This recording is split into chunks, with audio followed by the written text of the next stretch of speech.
Hello friends, આજે હું તમારી સાથે શેર કરીશ પાઉંભાજીની રેસીપી. એકદમ સિમ્પલ અને ક્વિક બની જતી અને એકદમ હેલ્ધી વર્ઝન કે જેનાથી બાળકો જે ભાજી ના ખાતા હોય તો એની અંદર નાખીને બી ભાજી ખવડાવી શકાય. મેં એના માટે 2 રીંગણ લીધા છે, આવા કાળા કલરના, અડધા કોબીસ લીધી છે અને અડધું ફુલાવર લીધું છે. 2 મોટા બટાકા લીધા છે, તેને બધું જ કંઈક તબકડીમાં કટ કરી લીધું છે અને પછી એને 2 પાણીથી ધોઈ લીધું છે.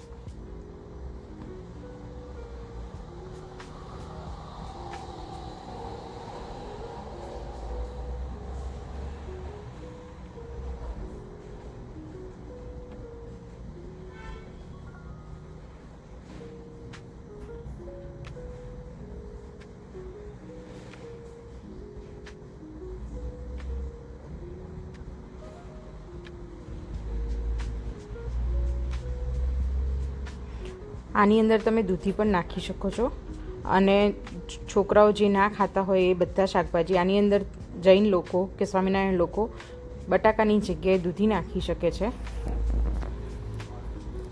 એનો સ્વાદ પણ બહુ જ સરસ આવે છે.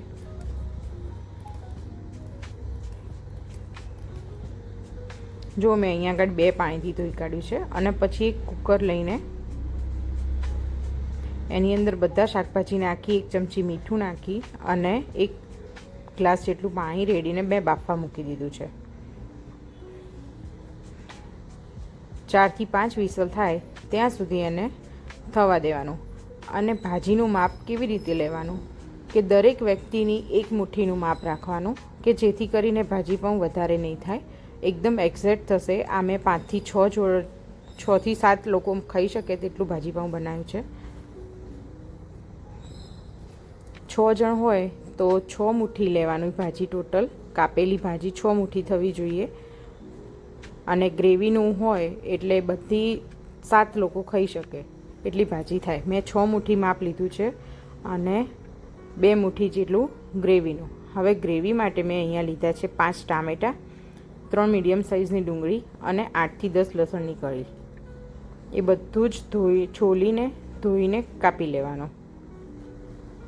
પછી મિક્સરના બાઉલમાં ડુંગળી અને લસણ નાખીને એને ક્રશ કરી લેવાનું.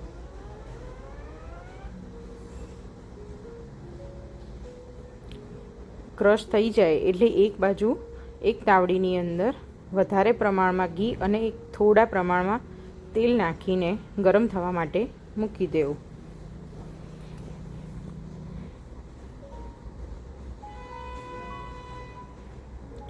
ભાજી પાઉંમાં ઘણા લોકો બટરનો યુઝ કરતા હોય છે શરૂઆતથી, પણ હું બટર જ્યારે ગ્રેવી કરું ત્યારે નાખું છું. અત્યારે હું ઘરનું બનાવેલું ઘી જ વાપરું છું. છોકરાઓ આમ ઘી ના ખાય, પણ આવી રીતે કોઈ બી પંજાબી રેસીપી કે ભાજી પાઉં હોય તો એની અંદર તમે ઘીનો વઘાર કરશો તો હેલ્ધી પણ થઈ જશે અને છોકરાઓ એ બાને ઘી પણ ખાશે.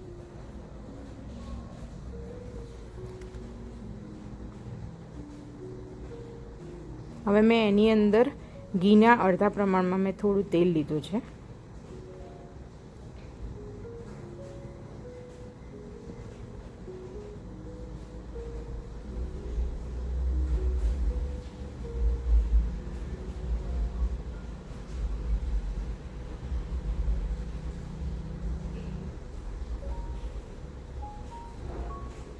તેલ અને ઘી બરાબર ગરમ થાય એટલે થોડુંક જીરું નાખ્યું છે, અડધી ચમચી જેટલું હિંગ નાખી છે, અડધી ચમચી, અને આની અંદર જ ચપટી હળદર નાખવાની તો તમને એનો ટેસ્ટ સારો આવશે. પાછળથી હળદર નાખી હશે તો તેનો સ્વાદ થોડો કડુચો આવશે. પછી આપણે જે ક્રશ કર્યું હતું લસણ અને ડુંગળી તે નાખીને બધું સરસ રીતે તાવેદાની મદદથી મિક્સ કરી લેવું.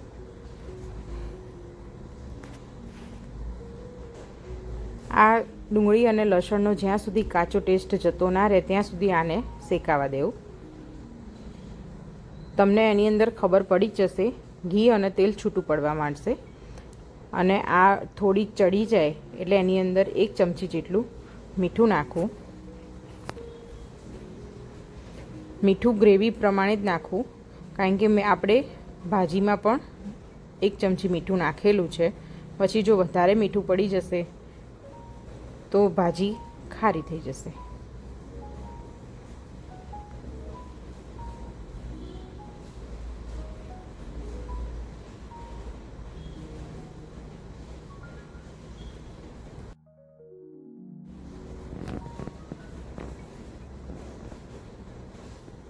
હવે ડુંગળી અને લસણ સંતળાઈ ગયું છે. હવે એની અંદર મેં 2 ચમચી જેટલું ધાણા જીરું પાવડર,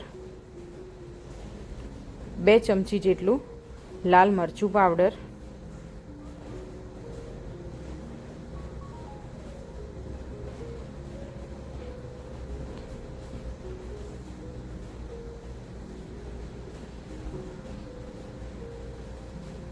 અને આની અંદર ભાજી પાવનો મસાલો નાખ્યો છે.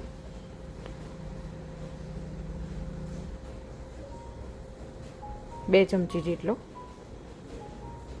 લાલ મરચું પાવડર.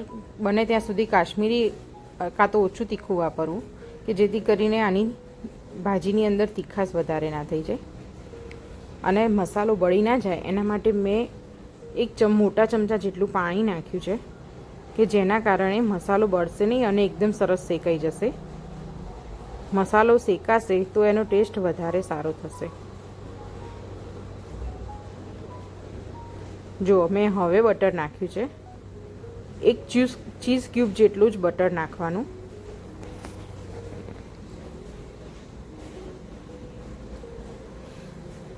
બટર મેલ્ટ થઈ જાય પછી એની અંદર આપણે ટામેટાની બી પ્યુરી કરી દેવાની. એ ટામેટાની પ્યુરી આની અંદર એડ કરી લેવાની. મસાલો બરાબર શેકાઈ જાય પછી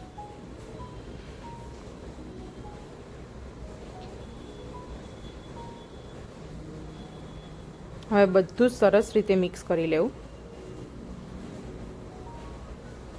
આ ટાઈમે ટામેટાં નાખ્યા પછી એકદમ ખદખદવા લાગશે, એટલે એને ઢાંકણ ઢાંકીને ખદખદવા દેવું. ત્યાં સુધીમાં આપણે બફાઈ ગઈ હોય એ ભાજીને સ્મેશરની મદદથી સ્મેશ કરી લેવું. જુઓ થઈ ગયું ને, તેલ બધું છૂટું પડી ગયું છે ને.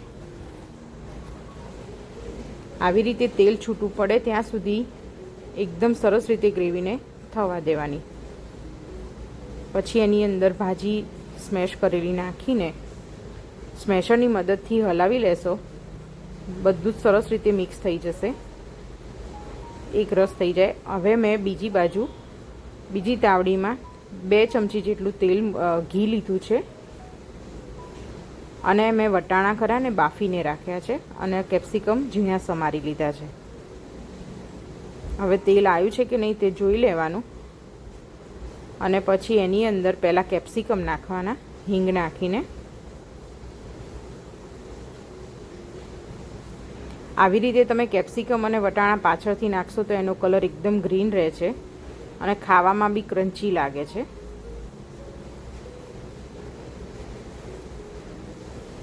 કેપ્સિકમને 50% સુધી જ ચડવા દેવાના. વધારે ચડવશો તો તેની જે ક્રન્ચીનેસ છે એ ઓછી થઈ જાય છે.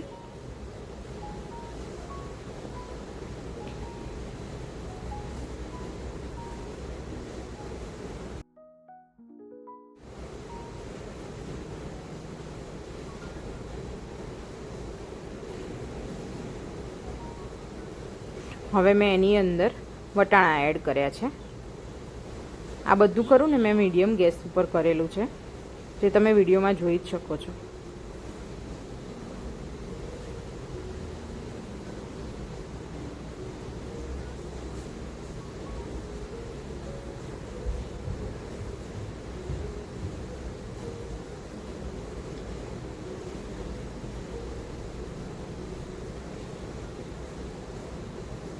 વટાણા અને કેપ્સિકમ આવી રીતે તમે સાંતળશો તો એનો કલર એકદમ ગ્રીન જ રહે છે.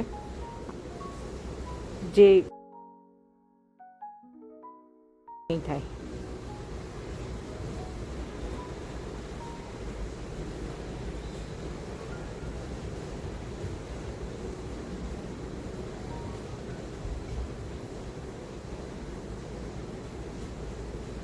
આ બધું સંતળાઈ જાય પછી એની અંદર 1/2 ચમચી જેટલું કાશ્મીરી લાલ મરચું નાખવાનું અને પછી એની અંદર મેં થોડું બટર પણ નાખીને બધું જ સરસ રીતે ચમચાની મદદથી મિક્સ કરી લીધું છે. પાછળથી લાલ મરચું આવી રીતે વઘારમાં નાખવાથી ભાજીનો કલર એકદમ સરસ આવે છે.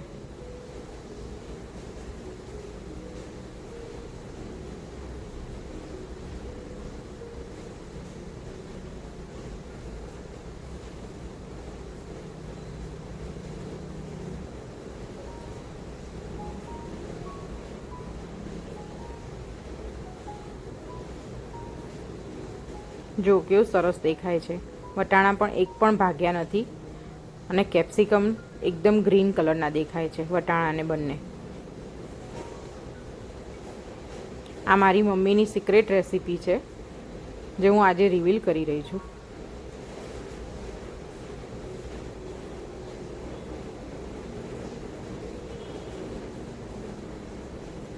હવે બધી જ વસ્તુ આમાં ભાજીમાં એડ કરી દેવી અને થોડી ભાજી લઈને તાસળી લૂછી લેવી કે જેથી કરીને એની અંદર નાખેલું ઘી બધું જ આવી જાય અને મસાલો બી બધો સરસ રીતે લૂછાઈ જાય.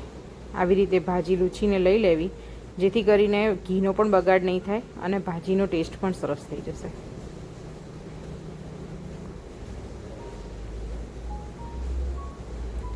હવે સ્પેચ્યુલાની મદદથી બધું જ સરસ રીતે મિક્સ કરી લેવું. દેખાય છે ને સરસ ભાજી.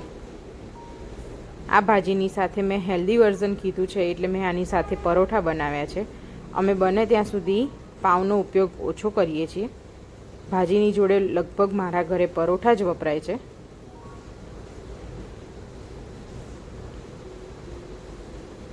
હવે આની અંદર ખૂબ સારા પ્રમાણમાં કોથમીર સમારીને ઝીણી અને મેં ધોઈને રાખેલી છે તે આની અંદર એડ કરી દઈશું.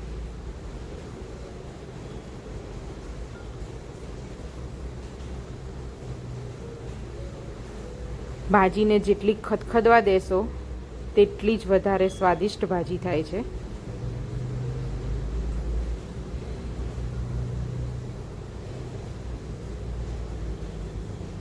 કોથમીર વગર અને બટર વગર ભાજીનો સ્વાદ સારો આવતો નથી. એટલે બટરની જગ્યાએ તમે ઘી વધારે વાપરવાનું જેથી કરીને ઘી ઘરે બનાવેલું હોય તો છોકરાઓ માટે આપણને ચિંતા રહે નહીં. જુઓ, ચલો જમવાનું તૈયાર છે. આવી રીતે મેં બનાવ્યું હતું ભાજી અને એની સાથે પરોઠા. જો તમને આ વિડીયો ગમ્યો હોય તો પ્લીઝ લાઇક, શેર અને સબસ્ક્રાઈબ